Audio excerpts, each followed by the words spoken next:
Welcome to Urban Legends HQ. Here, we bring to life the scariest legends and haunted myths from around the world. And tonight, we travel deep into Central America, where the rivers run black at night, where the forests hold secrets older than memory, and where a cursed woman still wanders, searching for victims. This is the story of La Siguanaba, the horse-faced woman. They say, when the moon is high and the night is silent, you may hear her laughter, soft, sweet, almost musical. And if you look toward the river, you might see her. A woman in white, her hair long and flowing, her body perfect in the silver light, her voice inviting like a lover's whisper. From a distance, she is beautiful, unforgettable, irresistible. But if you follow her, if you step too close, her beauty begins to rot before your eyes. Her hands twist into claws, her skin cracks and stretches, and her face warps into something no man should ever see. The snarling head of a horse, her eyes glowing red, her scream splitting the night, loud enough to shatter your sanity. Those who encounter her are never the same. Some vanish, some are found days later, their hair turned white, their eyes staring into nothing, and some are left mad, muttering her name until their dying breath. This is her curse. This is La Siguanaba. But who was she? Long ago, she was known as Sihuehuet, the beautiful woman. Her beauty was unmatched, so irresistible that she seduced even the storm god, Tlaloc, and bore him a son, El Cipitillo. But Sihuehuet was selfish. She betrayed her husband. She neglected her child.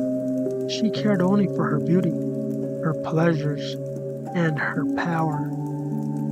The gods grew furious. They stripped away her beauty and cursed her.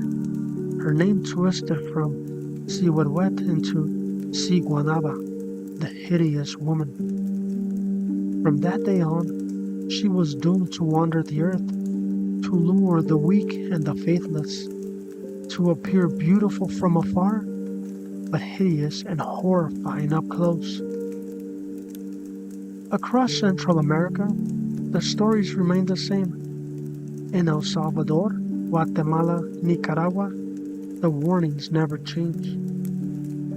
La Siguanaba preys on men who stray after dark, the unfaithful, the drunk, the reckless, and sometimes she appears to children, disguising herself as their mother, leading them away into the night.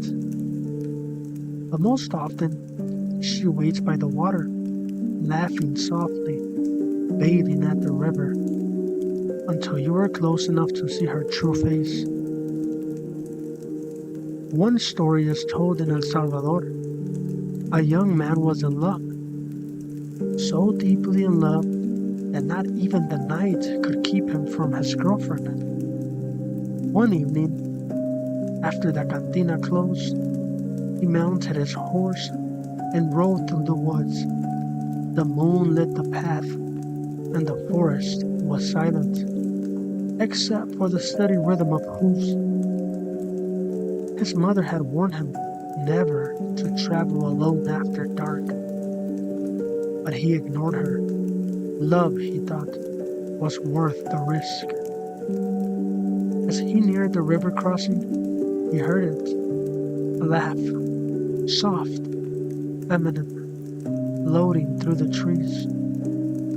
His horse stopped abruptly, its ears pinned back. It snorted nervously, refusing to go forward. And then he saw her, a woman by the river. Her long black hair glistened in the moonlight. Her dress clung to her figure.